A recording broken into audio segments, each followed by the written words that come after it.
61enne bulgaro che travolse e uccise con il SUV a 180 all'ora le cugine trevigiane Sara e Jessica in A28 e scappò la sentenza del processo con rito abbreviato al Tribunale di Pordenone. I familiari pena insufficiente, la legge sbagliata. Continua la caccia dei carabinieri all'albanese protagonista della sparatoria di ieri mattina a Bibbione. I carabinieri diffondono la foto e lanciano l'appello: se lo vedete contattateci, l'uomo potrebbe essere ancora armato. Soccorre 4 bimbi in difficoltà in acqua marina di Ravenna, ma muore per lo sforzo il cordoglio dell'amministrazione di Nogara per la scomparsa dell'82enne ex assessore Bruno Padovani. L'omaggio di Zaia, gesto eroico. Sarà lutto cittadino ad Agordo giovedì, giorno dei funerali di Leonardo Del Vecchio. Attese migliaia di persone al Pala Luxottica, previsti maxi schermi all'esterno. Tutti gli stabilimenti del gruppo si fermeranno. Radiata dall'Ordine dei Medici di Venezia, l'anestesista Barbara Balanzoni, nota per le sue posizioni Novax, spiega l'ordine con toni violenti e aggressivi. La reazione della diretta interessata su Twitter con questo commento: me ne fotto. Ieri sera al ring il riconfermato sindaco di Padova si è complimentato con Damiano Tommasi per la vittoria a Verona. Da un vincitore all'altro il Consiglio di Giordani, affidarsi ad una squadra di giunta preparata. Partiti per il Senegal, le salme dei due fratelli senegalesi di 18 e 14 anni annegati nel Piave a Fagarè. Parenti ed amici e compagni di scuola si sono ritrovati all'obitorio di Treviso per un rito islamico. Dopo 2 anni di sospensione imposte dalla pandemia, tornano i fuochi di Ferragosto in Prato della Valle a Padova. Sarà uno spettacolo magico, assicura il comune. Buonasera, ben ritrovati. Dunque, lo avete sentito ora dai titoli, oggi il giorno del verdetto per la tragedia della 28 dove morirono le cugine coneglianesi Sara e Jessica. Il 61enne Dimitre Trajkov è stato condannato a 7 anni dal giudice di Pordenone. L'uomo ha abbandonato il palazzo di giustizia in silenzio tra i familiari delle vittime. Il suo assistito mi dice qualcosa? No, l'assistito non può parlare perché è in regime di arresti domiciliari, non può parlare. Non parla e non può parlare Dimitre Trajkov all'uscita del Tribunale di Pordenone, dove il giudice in Camera di Consiglio ha appena letto la sentenza che lo condanna a 7 anni di reclusione per la morte di Sara Rizzotto, 26 anni, e Jessica Fragasso, 20, le cugine travolte uccise il 30 gennaio scorso sulla 28, 6 anni per omicidio stradale, 1 per l'omissione di soccorso. Questo è il verdetto arrivato poco prima delle 2 del pomeriggio. Una sentenza che in termini giuridici ci soddisfa, perché ha accolto alcune delle nostre istanze difensive. Adesso verificheremo se proporre appello per l'entità della pena. Ha detto qualcosa il suo assistito? Non ha detto nulla e adesso però ci riserviamo il tempo di commentarla insieme al nostro assistito. Quella sera di fine gennaio Sara e Jessica si trovavano in auto con le figliolette di Sara di 9 mesi e 2 anni. Stavano rientrando da una gita al mare quando il SUV di Trajkov, 61enne imprenditore bulgaro con precedenti, le sperona. La carambola è micidiale. Per le 2 cugine non c'è nulla da fare, salve per miracolo invece le piccole che viaggiavano sui seggiolini. Trajkov si dà alla fuga, viene trovato poco dopo dagli uomini della questura. 2 perizie successive hanno stabilito che stava viaggiando a circa 180 km/h e che aveva assunto alcol, circostanza quest'ultima che non sarebbe stata considerata dal giudice. La lettura è stata molto veloce, pare che sia stata esclusa l'aggravante dell'ebbrezza. Però, ripeto, è stata una lettura veramente veloce, però dobbiamo aver intuito che sia stata esclusa questa aggravante. In attesa delle motivazioni e di eventuali contromosse da entrambe le parti, restano le provvisionali: 35.000 euro a genitore, 20.000 per i nonni. La partita risarcitoria procederà su altri tavoli. Una pronuncia che è stata accolta tra rabbia e rassegnazione. Sconcertato Luca Rizzotto, padre di Sara, mentre Alain, papà di Jessica, accanto alla mamma Barbara, un po' se lo aspettava. Più che la sentenza, dice, è la legge a essere ingiusta. La sentenza ni, però queste sono le leggi, purtroppo se non vengono cambiate non si può fare niente. Un'altra cosa, non può essere valutata la vita di una ragazza a 5 anni, non può essere valutata così, però non posso fare niente, non si può fare nient'altro, accettare e basta. Che almeno si faccia un po' di anni in galera, che si faccia un po' di anni dentro una stanza e guarda il muro e, come si dice, pensi a quello che ha fatto e basta, almeno questo ce lo devono, cioè non è che non pretendavamo l'ergastolo, non pretendavamo 30 anni, 20 anni. La giustizia è giusta, ma almeno si faccia un po' di anni in galera dentro una stanza.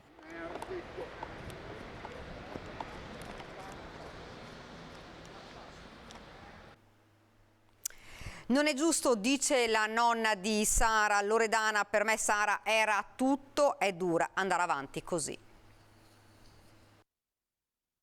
No, non è giusto, non è giusto, non è giusto. Io non trovo giusto, ma purtroppo se è così bisogna accettare e far cosa. Tanto vive e non tornano più, vero? E allora basta, cosa vuol fare? Sì. Pensava in qualcosa di... Io speravo almeno 10 anni, di la verità. Almeno, ma poverine, 3 anni, 3 anni e mezzo per ciascuna, una di 20 anni, una di 26, mamma di 2 bambine. No? Non so. È scoppiata a piangere subito dopo la sentenza, nonna Loredana. C'era anche lei in tribunale a Pordenone per la pronuncia di primo grado nei confronti di Dimitre Trajkov. Sara per lei non era solo la nipote. Io sono la nonna e anche le ho fatto da mamma, perché sua mamma a 3 anni l'ha abbandonata e io l'ho tirata su fino a 26 anni. E anche le sue bambine, perché lei viveva con me. È andata via 1 anno e mezzo a vivere con lui e dopo è tornata a casa mia con 2 bambine. Fino a quando è morta e basta. Un amore di ragazza, brava, aveva il suo bel lavoro all'URSS, faceva i vaccini, si è laureata con 110 lode, ha fatto il master. Era una ragazza meravigliosa, meravigliosa, meravigliosa, che non meritava né lei né Jessica, perché anche Jessica era brava a scuola e tutto. E purtroppo ce le hanno portate via, tutte e 2. Le bambine come stanno? Le bambine, quella più grande, adesso va su alla nostra famiglia perché ancora non chiama la mamma e ha problemi da quella sera che ha visto l'incidente, hai capito? Invece la piccolina sta bene, ha fatto i dentini, comincia a gattonare, sta bene, bene insomma. Tra i familiari in attesa del verdetto c'è anche Stefania, mamma di Sara. I rapporti con la figlia, dice, si erano riallacciati. Anche per lei 7 anni sono troppo pochi. Io sono qua per la giustizia, ero qua per la giustizia di mia figlia. Qualsiasi cosa è, mia figlia è morta, insomma. Voglio dire, non è che stiamo parlando... Cioè, la cosa più grave è che soggetto agli arresti domiciliari, che poi non si può neanche vedere una roba. Deve andare in galera. Deve andare in galera. Resta in ogni caso un vuoto che nessuna sentenza potrà colmare, una quotidianità che non cancella il dolore, forse lo amplifica. Dura, dura, dura. Ogni giorno peggio. E basta. Chiunque dovesse vedere Arthur Axiu, l'uomo di 55 anni di origini albanesi residente a Bevazzana di Latisana, sospettato del tentato omicidio di alcuni colleghi, è pregato di contattare con la massima urgenza il numero di emergenza 112 e l'appello lanciato dai carabinieri di Portogruaro e dalla procura di Pordenone per cercare di rintracciare il fuggitivo di cui si sono perse le tracce da ieri mattina quando ha sparato ad alcuni colleghi per motivi tuttora ignoti. I militari dell'Arma hanno anche diffuso la fotografia del ricercato invitando la stampa a pubblicarla in tutti i canali per favorire le possibili segnalazioni dei cittadini. Non si esclude che l'uomo possa essere ancora armato. La pistola che ha utilizzato per ferire gravemente i colleghi non è stata ritrovata, al contrario del furgone usato per la fuga rinvenuto alla prima periferia di Bibbione. Bruno Padovani è stato definito eroe sui canali social ufficiali del comune veronese di Nogara. 82 anni, l'uomo è morto a Marina di Ravenna, colpito da un malore dopo aver salvato 4 bimbi in difficoltà tra le onde del mare. Padovani è stato consigliere e assessore al sociale di Nogara e viene ricordato dal comune per una vita vissuta al servizio degli altri. Anche il governatore del Veneto, Luca Zaia, ha espresso il suo cordoglio per Padovani, ricordando che senza il suo gesto di altruismo si sarebbe verificata una grande tragedia. E giovedì alle 11:30 ad Agordo l'addio a Leonardo Del Vecchio. Mobilitati enti locali, forze di polizia, volontari, si attendono migliaia di persone al Pala Luxottica, lutto cittadino anche negli altri comuni dove ci sono stabilimenti del Colosso, Sedico, Pederobba e Cencenighe. Io mi ricordo ai 40 anni, ai festeggiamenti di 40 anni, quando si è rivolto ai suoi dipendenti per ringraziarli, non è riuscito a trattenere le lacrime e ha dovuto interrompere il discorso che stava facendo, ecco, per far capire qual era il legame e la sensibilità che aveva questo uomo fenomenale sotto tutti gli aspetti. È un ricordo personale, quello del sindaco di Cencenighe, Mauro Soppelsa, che dà la dimensione dell'uomo e dell'imprenditore Del Vecchio, visionario, aperto al mondo ma profondamente legato al territorio e ai suoi lavoratori.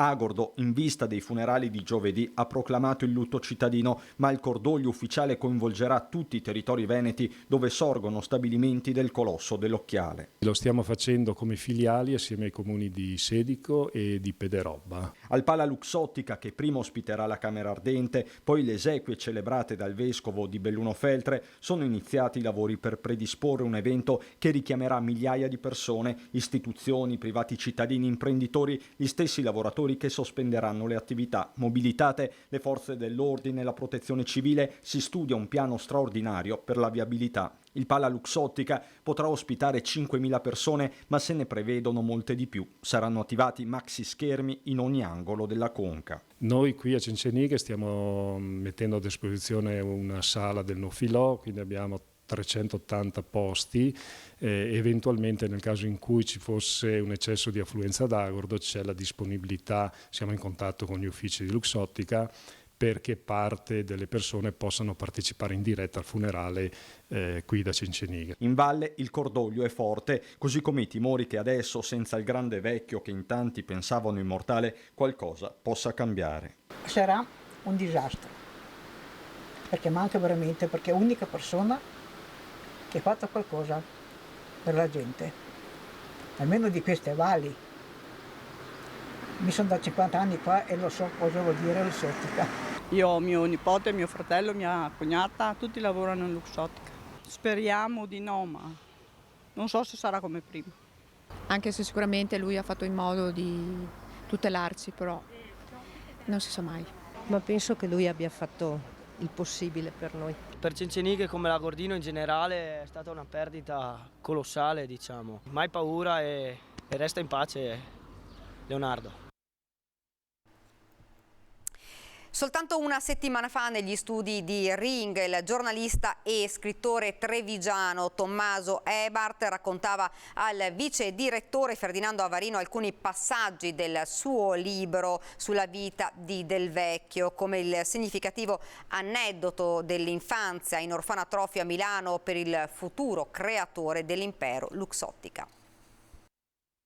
Scavando ho scoperto che nell'orfanotrofio di Milano, dove la mamma chiede a 7 anni di ricoverarlo, c'è un archivio di ogni alunno e quindi anche quello di Leonardo Del Vecchio. Ho la fortuna di farmi dare una delega di poter vedere questo archivio, apro questo archivio polveroso che nessuno aveva visto dal 1949, neanche Leonardo Del Vecchio, e quando apro questo archivio trovo un tesoro, trovo tutte le tappe, diciamo, della sua infanzia. Sono 7 anni, vero, di Martinit? Lui è passato dal 42 al 49, dai 7 ai 14 anni Martinit, trovo 7 anni della sua infanzia, ma anche le lettere disperate con cui mamma Grazia chiede che il figlio venga ricoverato in orfanotrofio. Questa lettera del marzo del 1942, scritta su carta azzurrina a mano, disperata ma ricca di dignità, che a me insomma tocca veramente le corde dell'emozione. A me quando l'ho trovata, era il settembre dell'anno scorso, mi ha fatto prendere la decisione che questa storia andava raccontata assolutamente. Perché? Cosa scrive la mamma? Perché la mamma scrive: vi prego ricoverate mio figlio Leonardo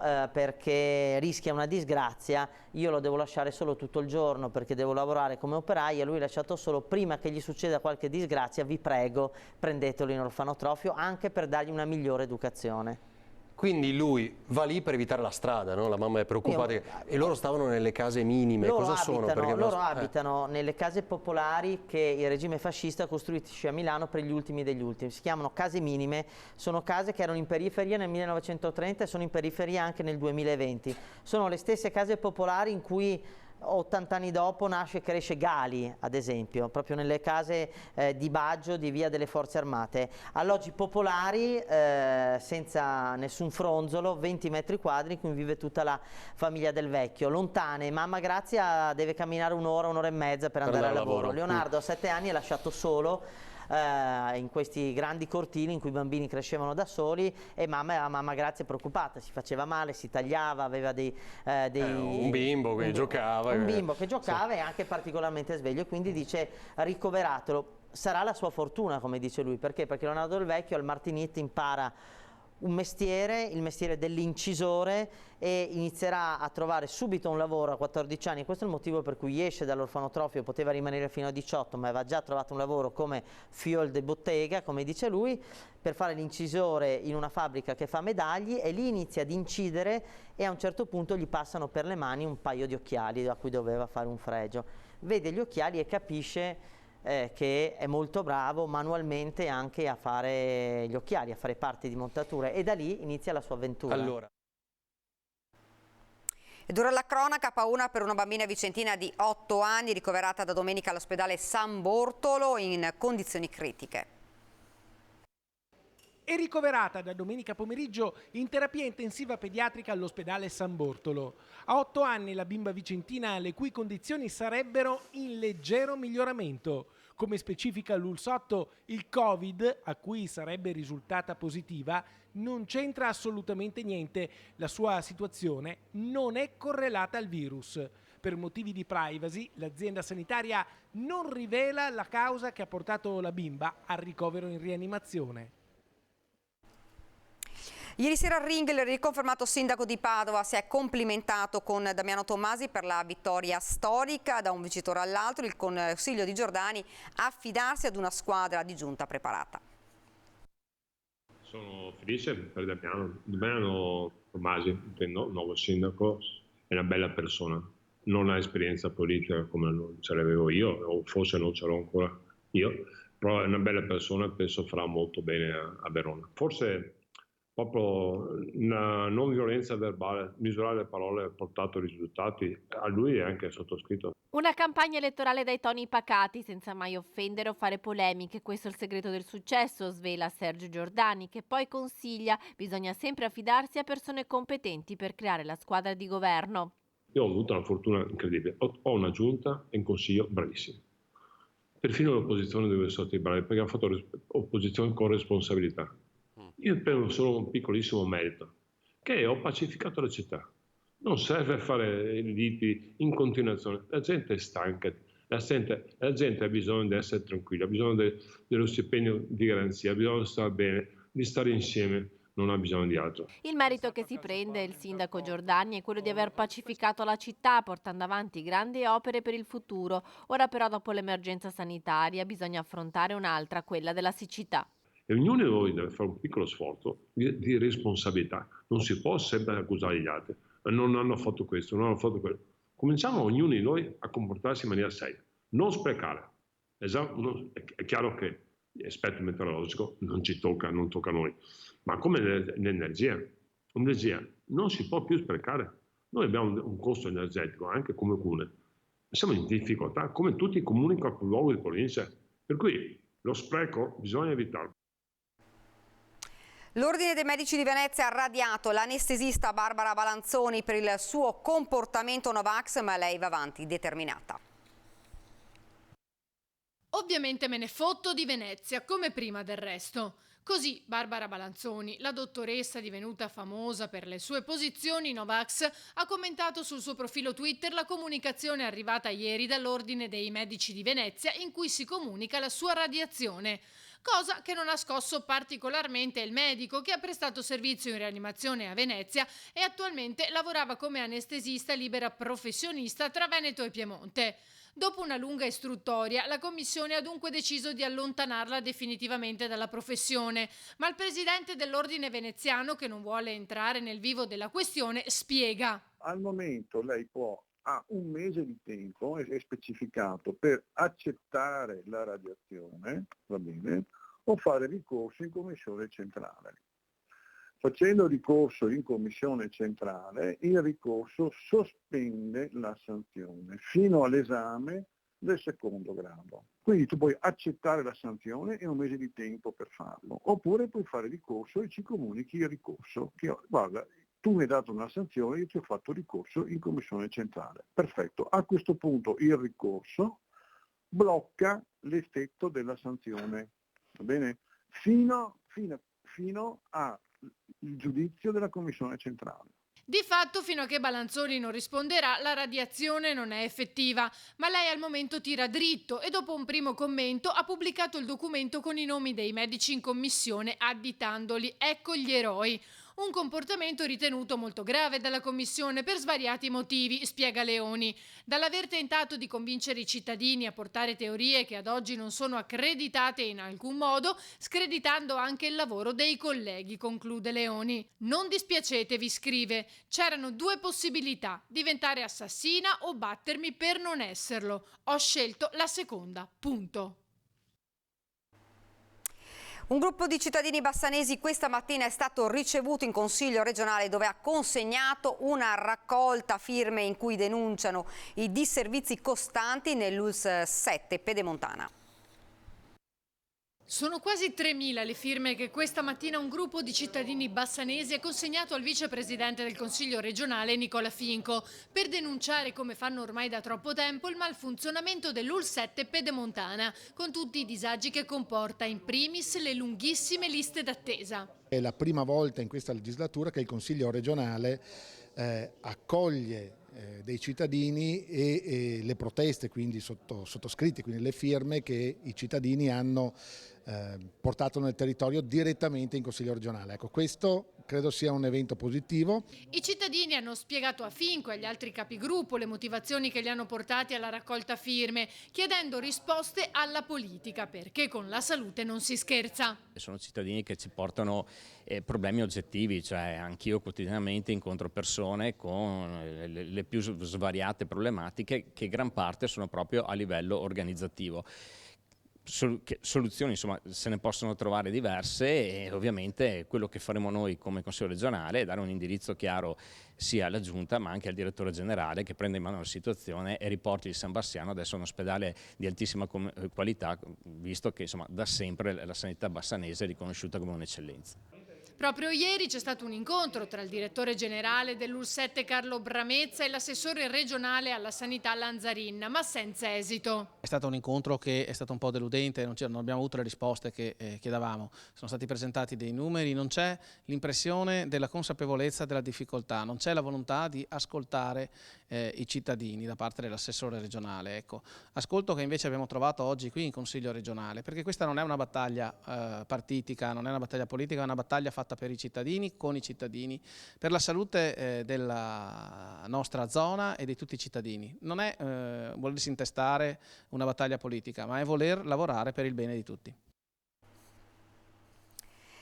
Sono partite per il Senegal le salme dei due fratelli senegalesi di 18 e 14 anni annegati nel Piave a Fagarè. L'incidente una decina di giorni fa. Parenti, amici e compagni di scuola si sono ritrovati all'Obitorio di Treviso questa mattina per un rito islamico e per dare l'ultimo saluto ai ragazzi.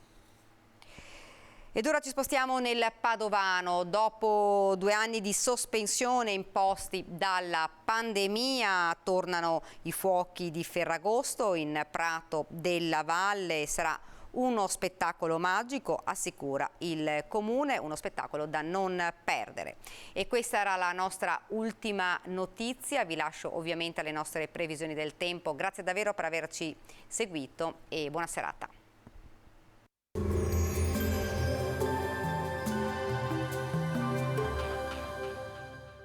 Autodemolizioni Signor, a Villorba dal 1969 al vostro servizio. Rottamazione auto, vendita ricambi nuovi e usati, vendita autovetture sinistrate o usate.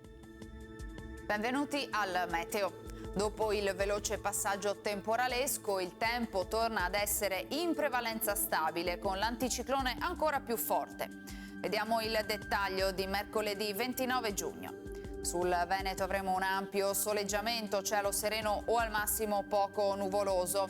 Sui monti alternanza di nuvole e rasserenamenti con varie piogge durante le ore pomeridiane. Fenomeni che potrebbero poi estendersi anche alle zone pedemontane e a quelle pianeggianti adiacenti.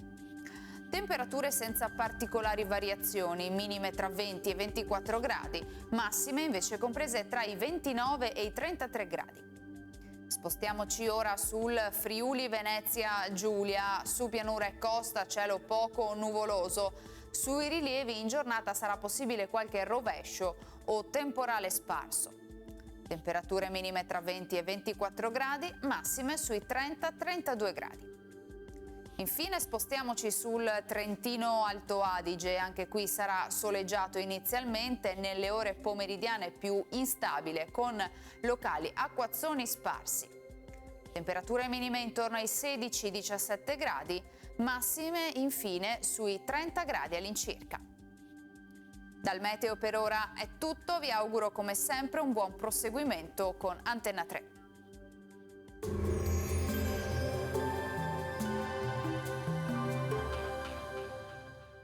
Autodemolizioni Signor, a Villorba dal 1969 al vostro servizio. Rottamazione auto, vendita ricambi nuovi e usati, vendita autovetture sinistrate o usate.